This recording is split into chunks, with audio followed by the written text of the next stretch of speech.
So I used to know Nkosi from Brave. We both used to fight there, and I used to have one of my main teammates and a guy that I used to coach at the same time, corner, Muhammad Fakhruddin, who was a double champ of Brave. And one time he came to Bali to fight for Brave, and he decided to come check out Soma. And then he had the shorty fight that he lost, and he decided after that to come to Bali and do his training camp for that revenge fight with us. Since then, he's been stuck here. Yeah, we adopted him. You know, when I came here, the first 2 months or so, you know, I worked with Coach Weber, and then we worked on my range. I was a little bit, you know, mushy-meshy, you know, like I just didn't know what I was doing. I was just throwing myself in there, you know. So when first Nkosi came to Soma, I could see he was really highly skilled, okay? It was like a lot of stuff that he knew, it was like self-trained, you know? Like, imagine this kid had like proper training, you know?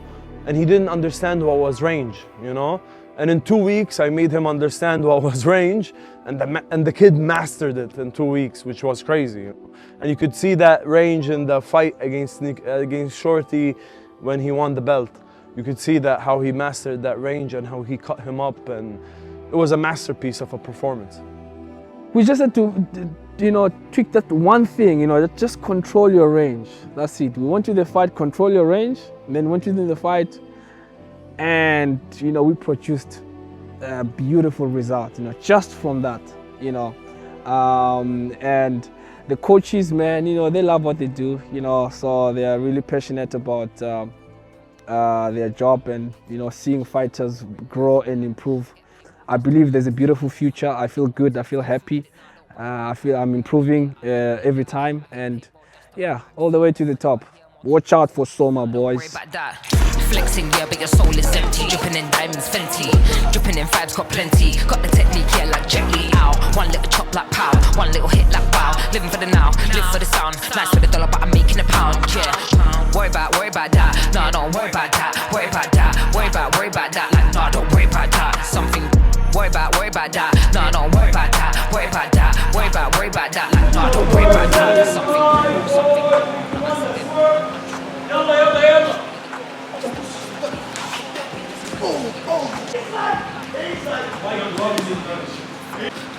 This kid is rich. No. I'm trying to make it. $4,500 like this much. I'm trying to make it. I love what I do. I enjoy what I do.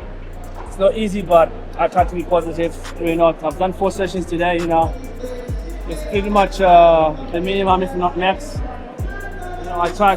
There's a lot of classes here in Soma, and in the beginning I used to do everything, but I used to tire myself out. You know, so.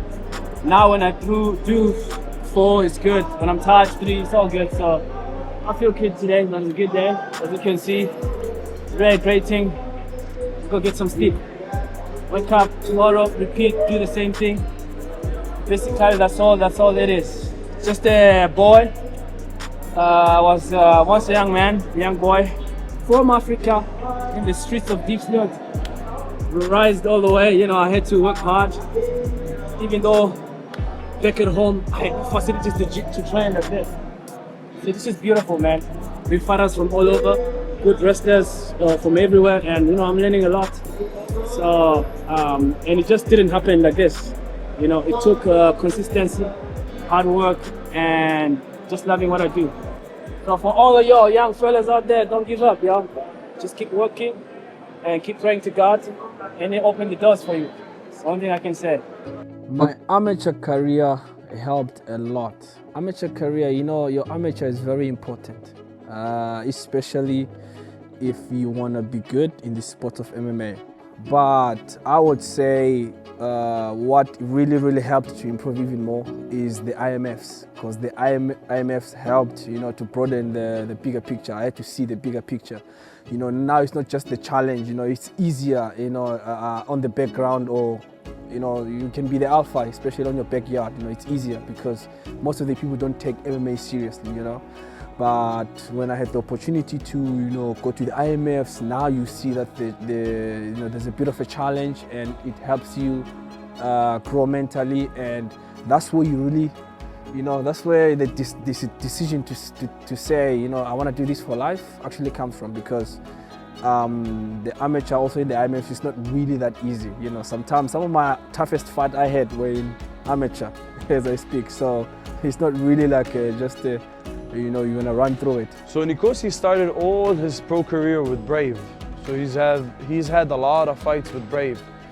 I'm really excited for him to see a different show and be in a different environment, because I think he will be really excited to perform, because it will be a different type of eyes that are targeting Nkosi.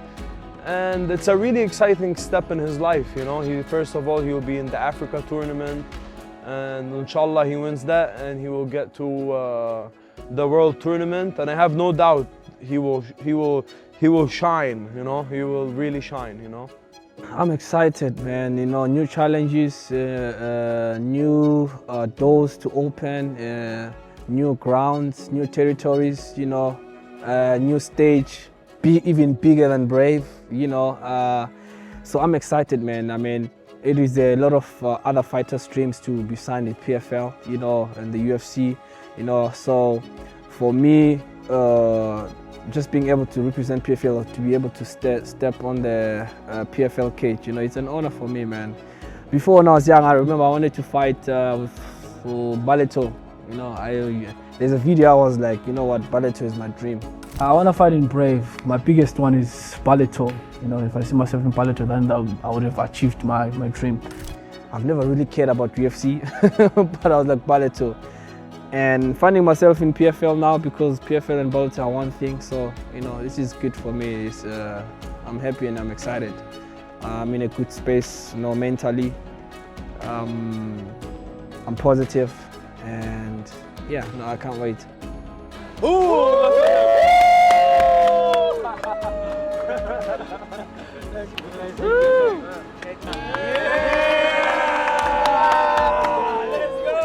You have to go against family.